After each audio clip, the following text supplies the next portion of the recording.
My mom would be at all my sporting events. Let's say I was playing football, okay? My mother would be on the sidelines, and if the play on the field started going one way, my mother would run along like, Mark, get on, get on. I'd be like, oh my gosh. I'd get in the huddle with the other guys. They go, Mark, is that your mother? I go, no, I never saw her before in my life. The greatest gift my mother ever gave me, she believed in me.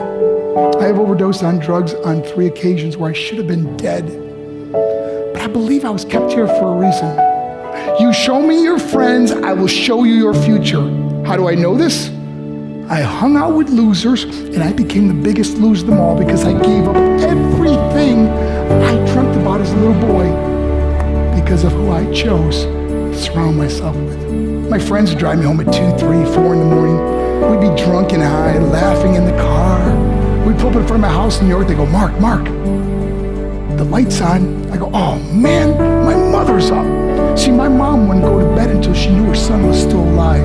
I'd walk in, she'd say, hi Mark, how was your night? I go, it was good, Mom, I'm just gonna go to bed. She goes, can I talk to you for a minute? I go, Mom, I'm tired, I'm just gonna go to bed. She goes, Mark, I haven't seen you all day and all night. Can I please talk to you? I said, man, just leave me alone. You bug me. I'd slam my bedroom door on the one person who believed in me. I was on a worldwide tour when we were wrestling overseas in Japan. After my wrestling match, I went upstairs to my hotel room and I fell asleep. There was a knock at my door at 3 o'clock in the morning. I got out of bed and I looked through the safety window and I could see it was a Japanese promoter. So I opened the door and he said, Mark, you need to call home. There's been an emergency. I went and got on the hotel room phone. I called back to the United States and said, hey, what's going on? I said, Mark, I don't know how to tell you this. I said, just tell me what happened. All of a sudden I started crying. They go, Mark, I can't tell you. I said, just say it. I said, Mark, your mother died. I just threw the phone down. I ran out of my hotel room. I took the elevator to the lobby, and when the doors opened up, I just ran out into the street. I mean, there was no cars, there was no people. It was 3 o'clock in the morning.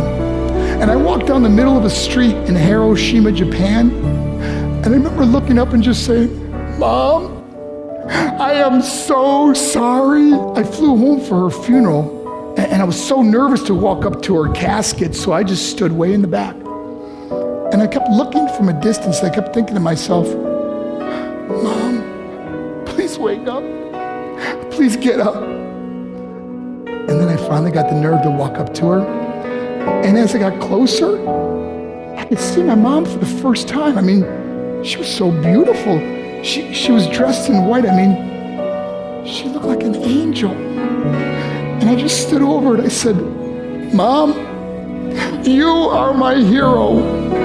Everything I am, everything I hope to be was because of you. You loved me so much, you gave me a life. You're the only one that ever believed in me. How did I repair? By getting drunk, by getting high, by getting stupid, by hanging out with losers. For what? All she ever wanted to do was talk to me. I wish I could talk to you now, Mom. I wish you could see what I'm doing. Why couldn't I have been a better son? We are defined by our choices.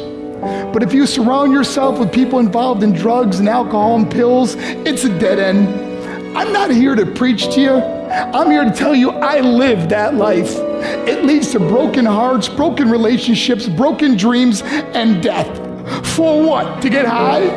If you have a mother or a father, when you go home, tell them how much you love them. See, my whole life was about being rich and famous. I had to be a millionaire. I had to win the race. I had to win the race at the expense of my marriage, my family, my friends. For what? To be all alone in the world? I learned what is truly important, and that is how precious this gift of life is, and our families, and how quickly it can be taken away. See, I no longer live in time, I live in moments. See, it's not what's in your pocket that matters. It's what's in your heart that truly matters. Love Love is just a word until somebody comes along and gives it meaning. You're the meaning.